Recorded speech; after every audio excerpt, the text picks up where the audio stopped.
Est-ce que l'on doit préférer aller toujours en justice? Bon, utiliser un moyen de droit, ça signifie aller au tribunal. Ou ne serait-il pas mieux de trouver un accord à l'amiable? Ou de passer par la négociation, par des accords pour régler un conflit? Pendant très longtemps, cette question a vraiment taraudé l'esprit de plusieurs juristes.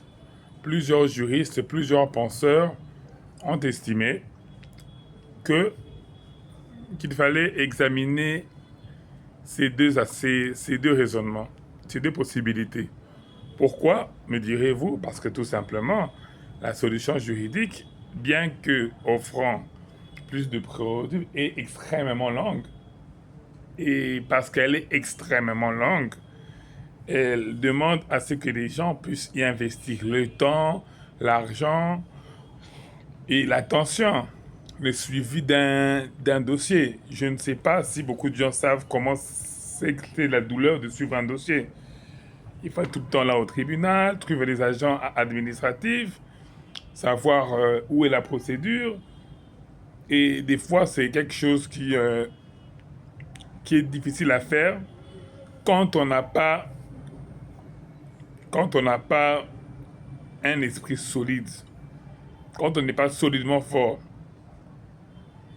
Là, ça devient très compliqué. Surtout que dans un dossier qui est au niveau du tribunal, on n'a pas souvent cette latitude.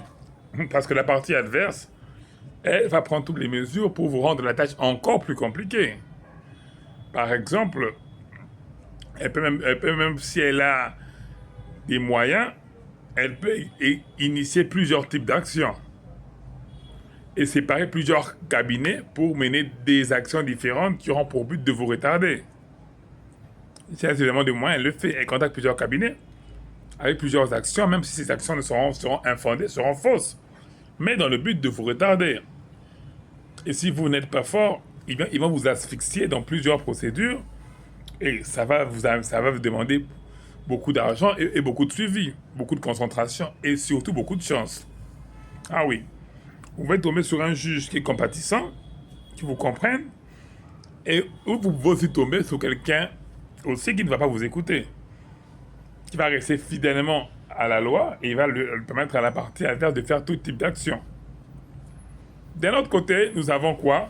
D'un autre côté, nous avons des actions qui sont menées entre des parties, pas en justice, entre des parties, par des accords.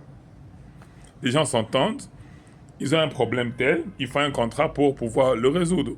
Et le résoudre eux-mêmes, sans passer par la justice. Peut même arriver qu'une partie commence au tribunal, après renonce. Elle renonce en justice, c'est toujours possible. Lorsqu'une partie renonce à son action en justice, eh bien là, quand elle renonce, les parties vont s'entendre, mais ils vont payer les frais de justice. Ah oui, parce que ce que vous ne savez pas, c'est que les frais de justice, dans la plus claire majorité, ce sont la partie qui perd le procès qui assume les frais de justice.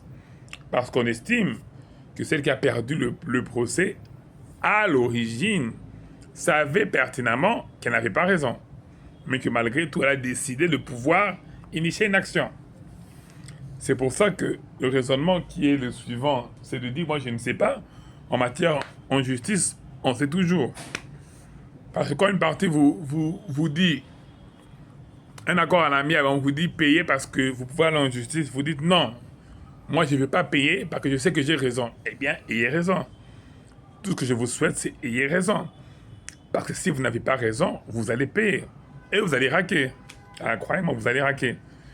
En justice, c'est pas l'affaire de tel même, tel ne m'aime pas. Non. En justice, c'est l'affaire que j'ai suffisamment d'argent, je fais. J'ai pas suffisamment d'argent, je me soumets. C'est ça qui est malheureux en justice. En justice, ce n'est pas la personne qui croit avoir raison qui a forcément raison. En justice, c'est la personne qui a effectivement raison qui va l'emporter. Raison pour laquelle, moi, je dis toujours, lorsque vous voulez initier une action, allant en justice ou quelle que soit l'action que vous voulez mener, il faut la faire en bonne et due forme. Il faut veiller à ce que toutes vos actions, toutes vos manœuvres puissent être soutenues par une loi, soutenues par un principe. Une affaire importante a été jugée comme ça. Une affaire importante a permis à des personnes de préserver leur réputation, préserver leur image.